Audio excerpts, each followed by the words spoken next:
بِأَحْسَنِ تَقْوِيمٍ ثُمَّ رَدَدْنَاهُ أَسْفَلَ سَافِلِينَ، پھر ہم نے اس کو لٹا دیا سب سے نچلے درجے، جہنمی جہنم سے دیکھ رہے ہوں گے، پھر موت کو ذبح کر دیا جائے گا۔ حدیث پاک میں آتا ہے جنتی اتنے خوش ہوں گے، اگر موت کو موت نہ آئی ہوتی تو یہ خوشی سے مر جاتے، اور جہنمی اتنے مایوس اور دکھی ہوں گے، اگر موت کو موت نہ آئی ہوتی تو یہ دکھ سے مر جاتے۔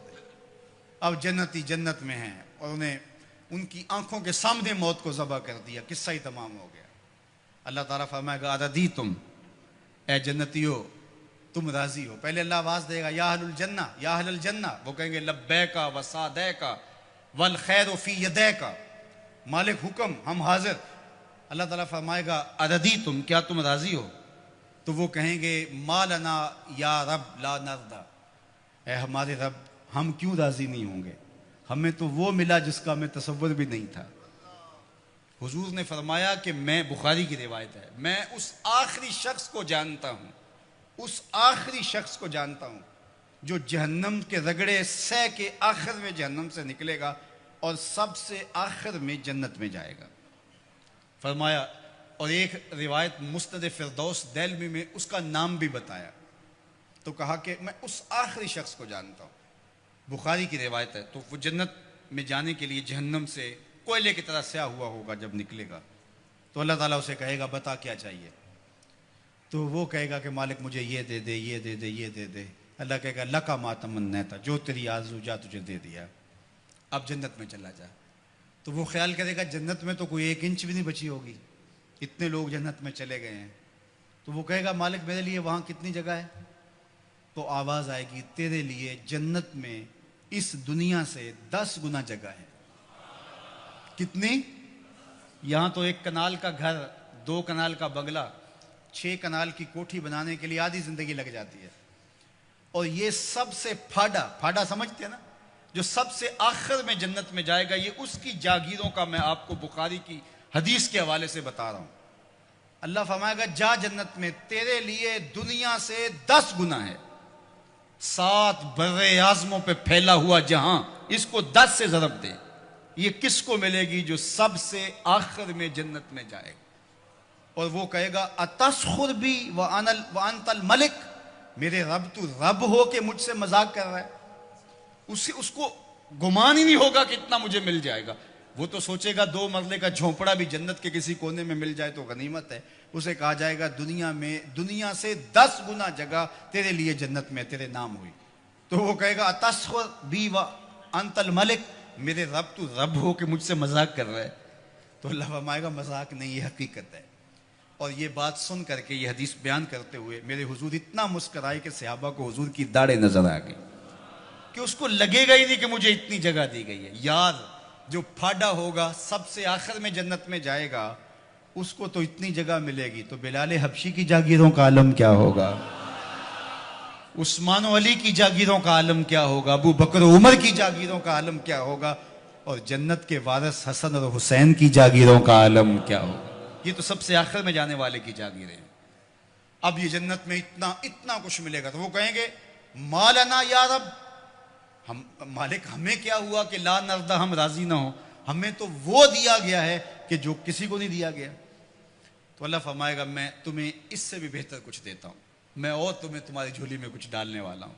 تو یہ کہیں گے مالک کو کسر تو نہیں رہے گی، ہم اگر یاد بھی کریں تو کوئی شے نہیں یاد آتی جو ہمیں ملی نہ ہو، جو آرزو تھی وہ ساری کی ساری پوری ہو گئی۔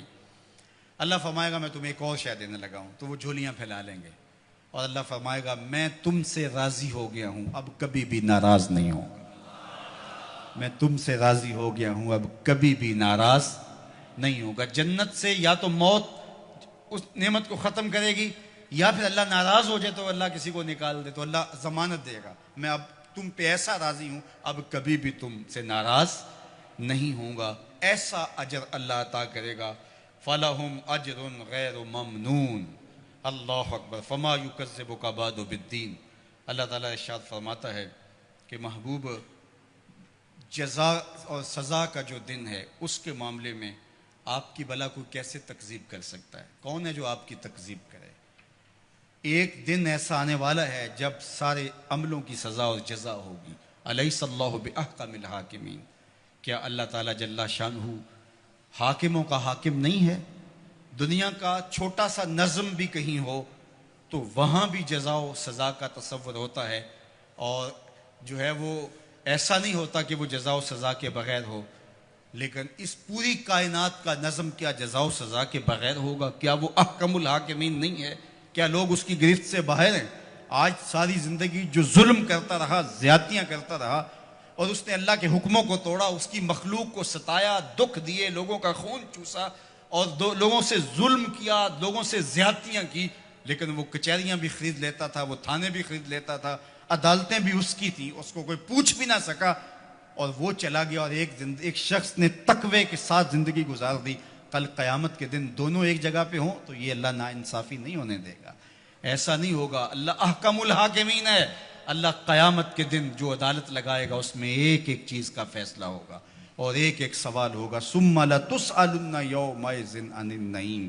تو آئیے آج کس مختصر زندگی کو اللہ کے نام لگا دے. آج موقع ہے، کل نہیں ہوگا. اج سا بھی نے کھلے راہ بھی نے انج ٹوک نوکھڑے ٹوکدے نہیں.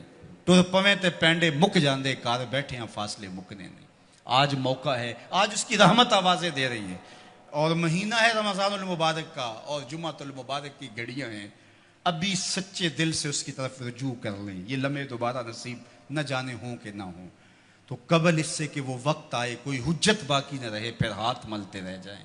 آج موقع ہے. آج توبہ کا دروازہ بند نہیں ہوا، رحمتوں کے دروازے کھلے ہوئے ہیں. اس کی رحمتیں آوازیں دے رہی ہیں. میرے بندے آ جاؤ. میں یہ نہیں دیکھوں گا کہ تم آئے کب ہو اور کتنے پاپ لیے آئے ہو. میں یہ دیکھوں گا آئے تو میری چوکھٹ پہ ہو. تمہارے نہ صرف گناہ معاف کروں گا بلکہ گناہوں کو بدل کے نیکیوں میں تبدیل کر دوں گا. تم آؤ تو صحیح میری چوکھٹ پہ. ایک فقیر تھا، وہ بازار میں کھڑا رو رہا تھا. تو کسی نے رک کے کہا، بابا کیا ماجرا ہے، کیوں رو رہے ہو؟ کسی نے مارا ہے؟ کہا نہیں، کوئی ایسا ماجرا نہیں. تو پھر کیوں رو رہے ہو؟ کہا لوگوں کے رویے نے مجھے رلا دیا. کیا مطلب؟ کہا بازار سے گزر رہا تھا، دنیا میں کھوئے ہوئے لوگوں کو دیکھا، دل میں ترس جاگا، تو میرا خیال آیا ان بندوں کی اور رب کی صلح نہ کروا دوں. تو کہا پھر کیا ہوا؟ کہا میں نے اس سے بات کی، آواز آئی لے آ میری چوکھٹ پہ، ایک آنسو سے سارے گناہ دھو ڈالوں گا. میں بڑا خوش ہوا، میں نے ان سے بات کی. یہ الٹا میرا مذاق اڑانے لگے. جا بابا کام کر، تجھے کیا پتا دنیا داری کیا ہوتی ہے. تو وہ تو معاف کرنے پہ آمادہ تھا، یہی اس کی دہلیز پہ نہیں جا رہے. تو مجھے اس پہ افسوس ہوا. تو وہ تو معاف کر رہا تھا لیکن یہ نہیں مانے.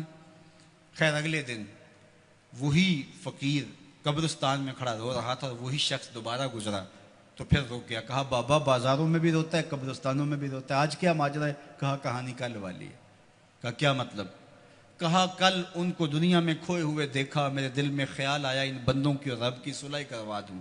وہ تو مان گیا، وہ بندے ہی نہیں مانے، مایوس ہو گیا تو آج ادھر آ گیا. اور آج خیال یہ ہوا ان قبرستان والوں اور رب کی صلح کروا دوں.